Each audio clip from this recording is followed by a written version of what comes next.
खोदते फिरेंगे हमी पे पानी हराम होगा कि चरागों के सफर में दबदबा हो आंधियों का, तो फिर अंजाम जुल्मत के सिवा कुछ भी नहीं होगा।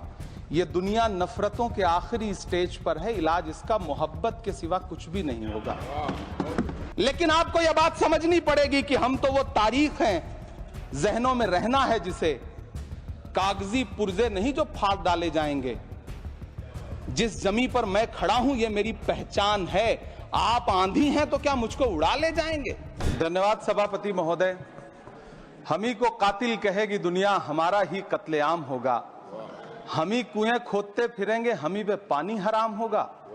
सभापति महोदय, सन 1947 में दिल्ली की जामा मस्जिद की तारीखी सीढ़ियों पर खड़े होकर के भारत रत्न मौलाना अबुल कलाम आजाद साहब ने कहा था कि मुसलमानों कहां जा रहे हो, यह है तुम्हारा मुल्क, यहां तुम्हारे आबाओ अजदाद की कब्रें हैं।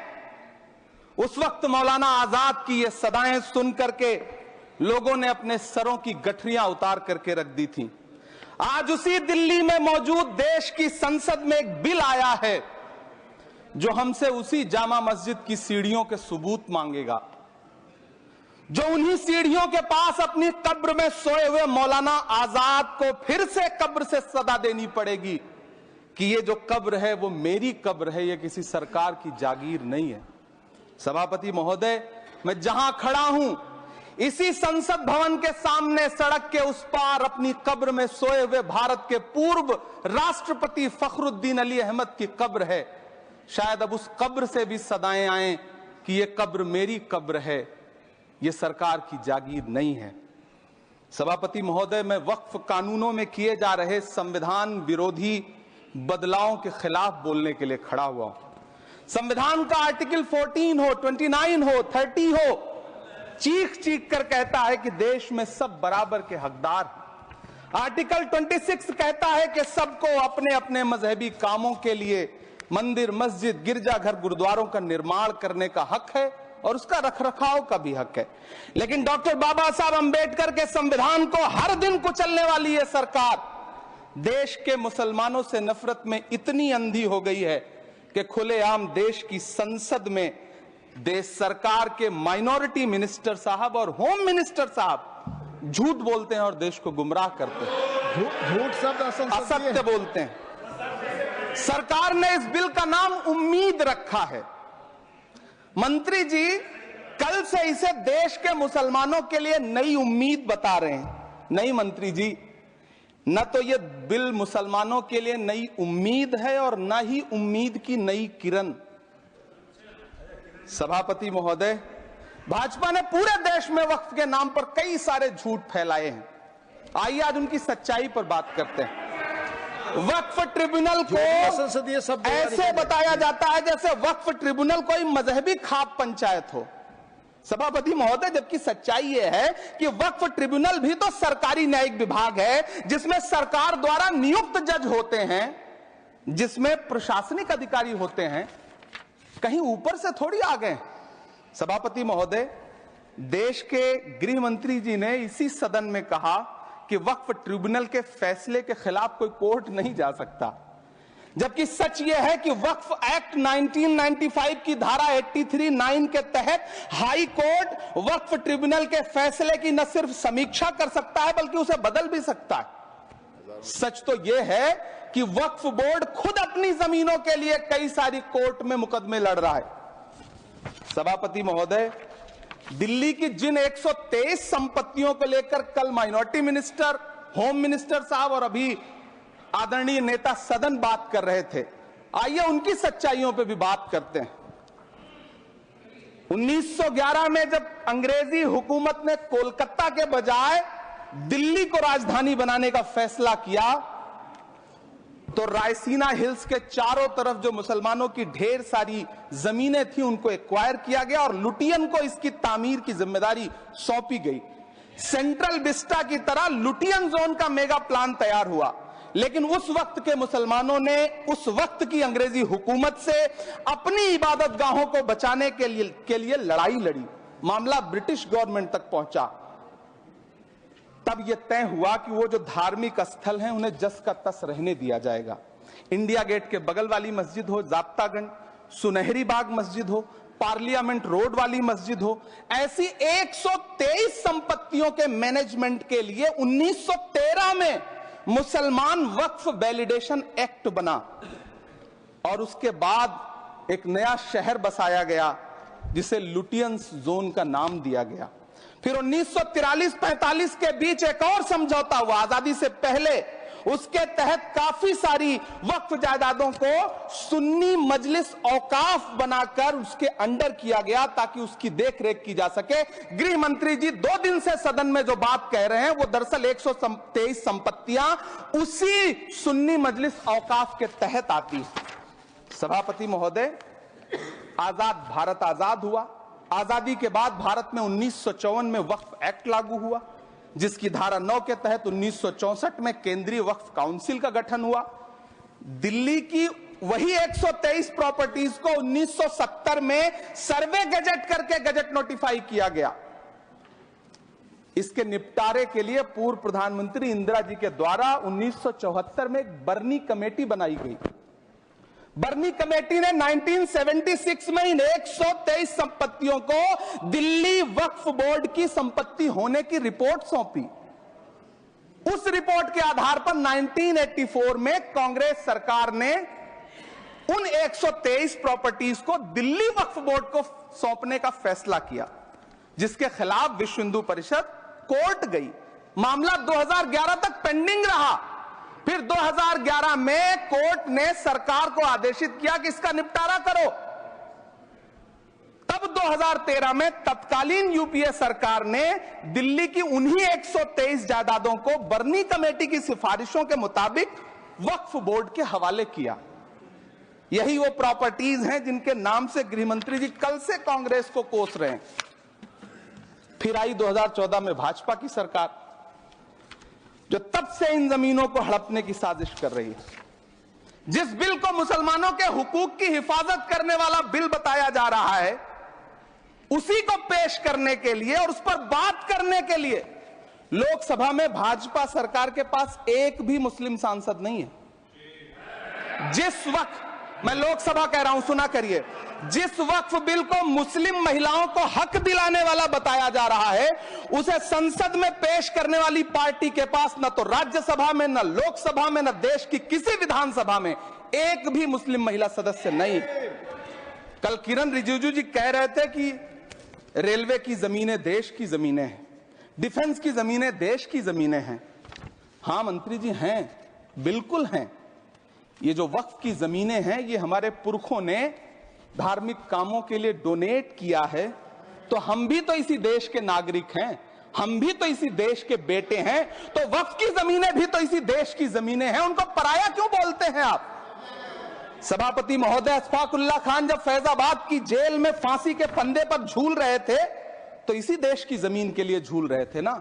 सभापति महोदय, अंडमान की जेल में काला पानी की सजा काटकर अपनी जान देने वाले मौलाना फजले हक खैराबादी हो या शेर खान अफरीदी हो, वो भी तो इसी जमीन के लिए अपनी जान दे रहे थे ना। सभापति महोदय, पाकिस्तान के खिलाफ लड़ते हुए अपनी जान देने वाले महावीर चक्र विजेता ब्रिगेडियर उस्मान हो या पाकिस्तान के पैटर्न टैंक उड़ाने वाला परमवीर चक्र विजेता वीर अब्दुल हमीद हो, वो भी तो इसी जमीन के लिए अपनी जान दे रहा था ना। और मंत्री जी, मैं इस सदन में अलग ऐलान ये कहता हूं कि जब भी इस देश की जमीन को लहू की जरूरत होगी, आपसे 2 कदम आगे इमरान खड़ा मिलेगा, ये मैं आपसे यकीन दिलाते हुए कह रहा हूं। सभापति महोदय, मैं सरकार से कहना चाहता हूं, हमसे हमारी इबादत गाहें तो मत छीनिए ना, हमारे घरों पे बुलडोजर तो मत चलाइए ना, हमारी कब्रों में तो हमें सुकून से सोने दीजिए ना। सभापति महोदय, माइनॉरिटी मिनिस्ट्री का बजट कट करके, मुस्लिम बच्चों की स्कॉलरशिप बंद करके अब सरकार कह रही है कि हम वक्फ की आमदनी से गरीब मुसलमानों का भला करेंगे। गुजरात की बेटी बिल्किस के बलात्कारियों की रिहाई के बाद उन्हें माला पहनाने वाली लोगों के नेता ये कह रहे हैं कि यह बिल मुस्लिम महिलाओं को उनका हक दिलाएगा। धन्यवाद मोदी जी, क्या बढ़िया सौगातें मोदी दे रहे हैं आप। पहले हमें गुजराते मोदी दिया, आप सौगाते मोदी दे रहे हैं। लेकिन यह सरकार इतना याद रखे कि इसी ठसक के साथ देश की संसद में सीए का कानून भी लाया गया था और कहा गया था बड़े बड़े भाषण देकर के कि पड़ोसी देशों से हिंदू भाइयों को ला करके यहां नागरिकता दी जाएगी। लेकिन मैं आपके संज्ञान में लाता हूं सर कि पिछले इतने दिनों में इनसे नागरिकता लेने के लिए 2000 व्यक्ति भी नहीं आए, जबकि इसके उलट इन्हीं की सरकार में पिछले 10 साल में 15 लाख से ज्यादा भारतीयों ने भारत की नागरिकता छोड़ करके दूसरे देश में जाकर के बस गए। यह हुआ उस कानून का अंजाम। सभापति महोदय, इसी तरह की जिद के साथ किसानों के खिलाफ भी कानून लाए गए थे। जिस तरह आज वक्फ के फायदे गिनाए जा रहे हैं, उसी तरह से किसानों को भी कृषि कानूनों के फायदे गिनाए गए थे। लेकिन अंजाम क्या हुआ? 700 किसानों की शहादत लेने के बाद सरकार को अन्नदाता किसानों के सामने घुटने टेकने पड़े और कृषि कानून वापस लेने पड़े।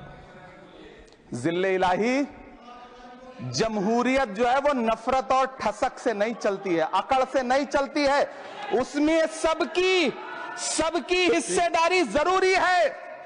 कल देश के माइनॉरिटी मिनिस्टर ने लोकसभा में खड़े होकर एक शेर सुनाया था कि मुझसे कोई बदगुमान न हो, तो मैं उन्हें एक शेर सुनाना चाहता हूं कि मैं आज जद पे हूं तो इतना खुशगुमान न हो, मैं आज जद पे हूं तो इतना खुशगुमान न हो, चराग सबके बुझेंगे हवा किसी की नहीं।